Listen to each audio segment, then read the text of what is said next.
Selamat siang adik-adik. Selamat siang, Pak. Apa kabar kalian hari ini?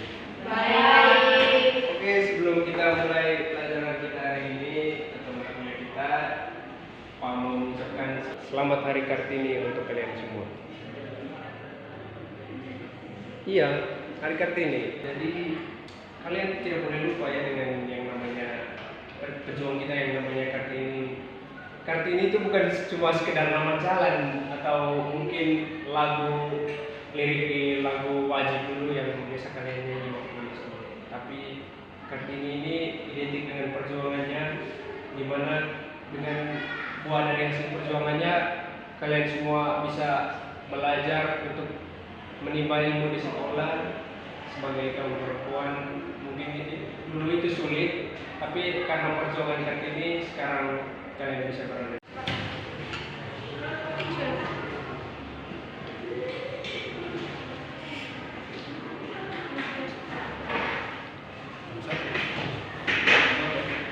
Perempuan dari Jepara yang hidup di masa gelap, tapi justru menyalakan cahaya untuk masa depan. Dia hidup dalam keterbatasan, tapi pikirannya bebas. Kartini adalah pelita dari zaman yang tak pernah padam. On April 21st, 1879, in the small town of Jepara, a baby girl was born.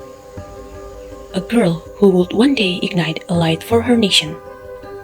She was Raden Ajeng Kartini, daughter of Raden Mas Adipati Aryo Sosoroningrat and M.A. Ngasira.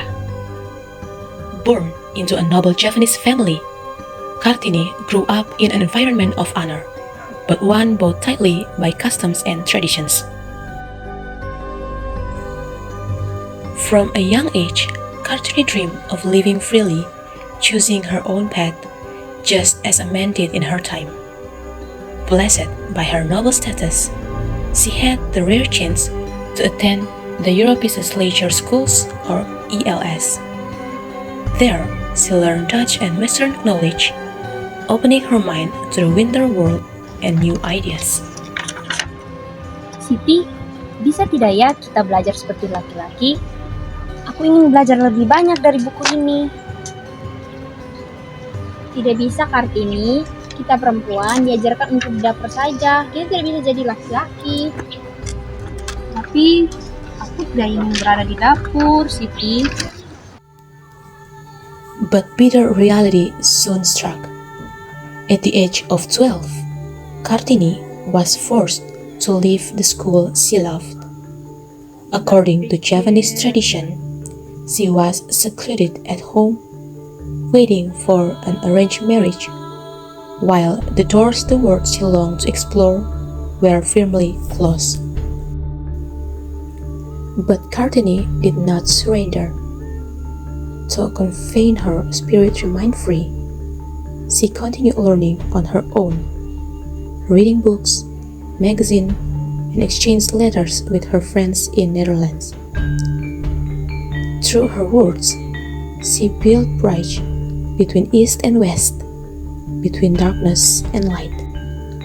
In 1903, Kartini married Raden Adipati Joyodiningrat, the regent of Rembang. Thankfully, her husband supported her dreams. He allowed her to establish a school for girls in Rembang, lighting a new hope for women long bound by tradition. Sadly, Kartini's journey ended too soon.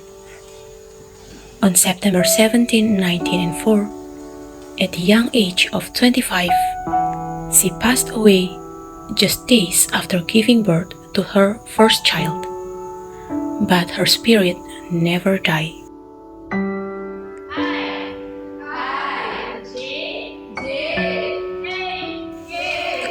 Today, every April 21st, the people of Indonesia remember R.A. Kartini not merely as a historical figure, but as a living symbol of struggle in every step taken by Indonesian women.